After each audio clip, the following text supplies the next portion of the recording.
Hello, मैं हूं अवनीश और स्वागत करता हूं आप सबों का आशीर्वाद के ऑफिशियल यूट्यूब चैनल आशीर्वाद परिवार पर। आज हम आप लोगों के लिए लेकर आए हैं एक महत्वपूर्ण टॉपिक जो काफ़ी चर्चे में है, NRA CET।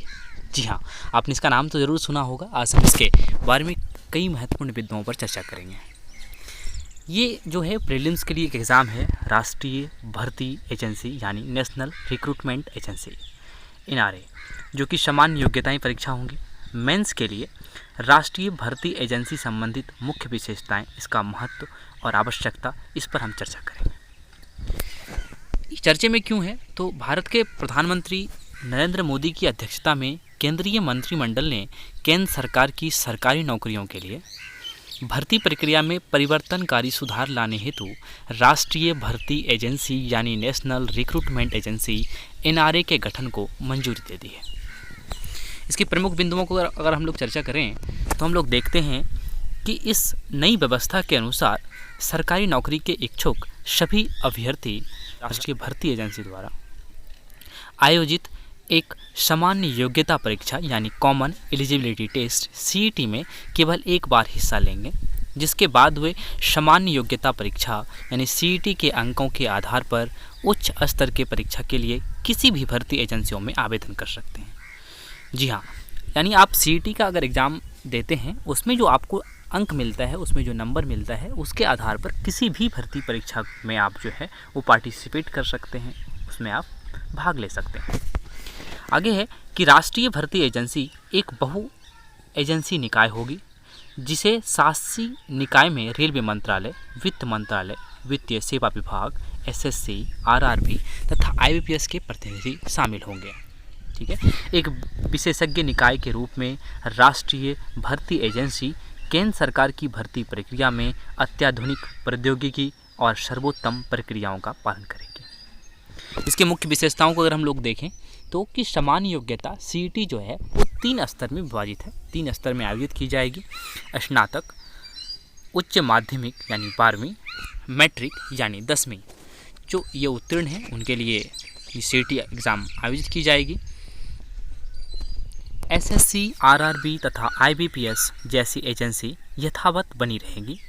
सामान्य योग्यता परीक्षा यानी CET के अंकों के आधार पर की गई स्क्रीनिंग के आधार पर भर्ती की अंतिम चयन प्रक्रिया के लिए परीक्षा का आयोजन संबंधित एजेंसी SSC, RRB और IBPS द्वारा किया जाएगा। जी, इसका मतलब ये है कि SSC, RRB और IBPS जो एजेंसी हैं वो यथावत बनी रहेंगी। जो CET के द्वारा स्क्रीनिंग होगा उसके आधार पर जो है वो ये एजेंसियां उसकी भर्ती करेंगी। देश के प्रत्येक जिले में परीक्षा केंद्र स्थापित किए जाएंगे, जिससे दूर दराज के क्षेत्र में रहने वाले उम्मीदवारों को काफ़ी लाभ होगा। देश भर के 170 आकांक्षी जिले में परीक्षा संरचना बनाने का विशेष ध्यान दिया जाएगा, जिसे आगे चलकर उम्मीदवार को अपने निवास स्थान के निकट परीक्षा केंद्र तक पहुंचने में मदद मिलेगी।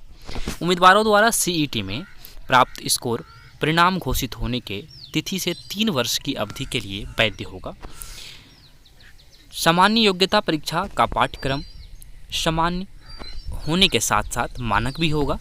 यह उन उम्मीदवारों के बोझ को कम करेगा जो वर्तमान में प्रत्येक परीक्षा के लिए विभिन्न पाठ्यक्रम के अनुसार अलग अलग पाठ्यक्रमों की तैयारी करते हैं।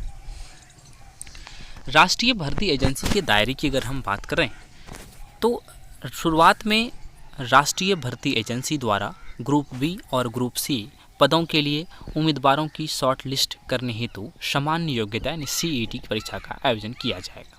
हम कह सकते हैं कि राष्ट्रीय भर्ती एजेंसी द्वारा शुरुआत में उन परीक्षाओं के लिए सामान्य योग्यता परीक्षा यानी CET का आयोजन किया जाएगा जो मुख्यतः SSC, रेलवे बोर्ड और IBPS द्वारा संचालित किया जा रहा था। बाद में इस बहु एजेंसी निकाय के अंतर्गत कई अन्य परीक्षाओं को भी शामिल किया जाएगा। इसकी आवश्यकता क्यों हुई? तो वर्तमान में सरकारी नौकरी के इच्छुक उम्मीदवारों को पात्रता के समान शर्तों वाले विभिन्न पदों के लिए अलग अलग भर्ती एजेंसी द्वारा संचालित भिन्न भिन्न परीक्षाओं में सम्मिलित होना पड़ता था, जिसके कारण उम्मीदवारों को अलग अलग एजेंसियों के अलग अलग शुल्क का भुगतान करना पड़ता था।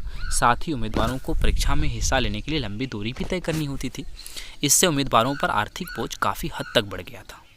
इसके अलावा अलग अलग भर्ती परीक्षा परीक्षाएं उम्मीदवारों के साथ साथ परीक्षाओं का आयोजन करने वाले एजेंसियों पर भी कार्यों का बोझ बढ़ गया था, जिसमें बार बार होने वाले खर्च, सुरक्षा व्यवस्था और परीक्षा केंद्र से संबंधित मुद्दे शामिल थे। आंकड़ों के अनुसार भारत में प्रत्येक वर्ष 1.25 लाख यानी 1.25 लाख सरकारी नौकरियों का विज्ञापन किया जाता है, जिसमें तकरीबन 2.5 करोड़ उम्मीदवार शामिल होते हैं।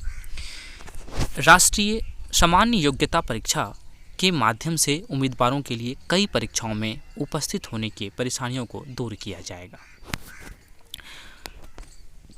इसके महत्व पर आगे अगर हम और चर्चा करें तो देखेंगे कि चूँकि परीक्षा केंद्र सभी जिलों में स्थापित किए जाएंगे, इससे दूर दराज के क्षेत्रों में रहने वाले उम्मीदवार भी परीक्षा में शामिल होने के लिए प्रोत्साहित होंगे और इस प्रकार भविष्य में केंद्र सरकार की नौकरी में उनके प्रतिनिधित्व को बढ़ावा मिलेगा। प्रत्येक जिले में परीक्षा केंद्र की अवस्थिति से सामान्य तौर पर ग्रामीण क्षेत्रों के उम्मीदवारों तथा विशेष रूप से महिला उम्मीदवारों के लिए अधिक लाभ होगा। रोजगार के अवसरों को लोगों तक पहुंचाना एक महत्वपूर्ण कदम है, जिससे युवाओं की जिंदगी और आसान हो जाएगी। वर्तमान में उम्मीदवारों की बहु एजेंसियों द्वारा संचालित की जा रही विभिन्न परीक्षाओं में भाग लेना होता है। परीक्षा शुल्क के अतिरिक्त उम्मीदवारों की यात्रा, रहने, ठहरने और अन्य चीज़ों के अतिरिक्त व्यय करने पड़ते हैं।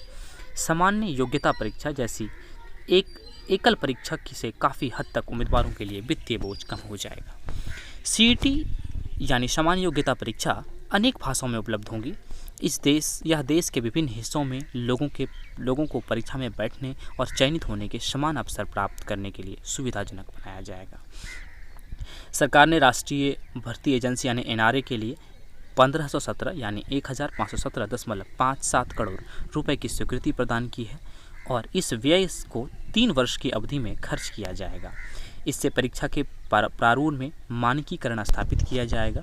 सामान्य योग्यता परीक्षा CET के माध्यम से परीक्षा आयोजन में विभिन्न भर्ती एजेंसियों द्वारा किए जाने वाले खर्च में कमी आएगी।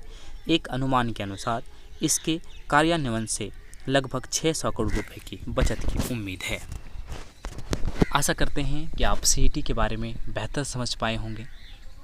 धन्यवाद।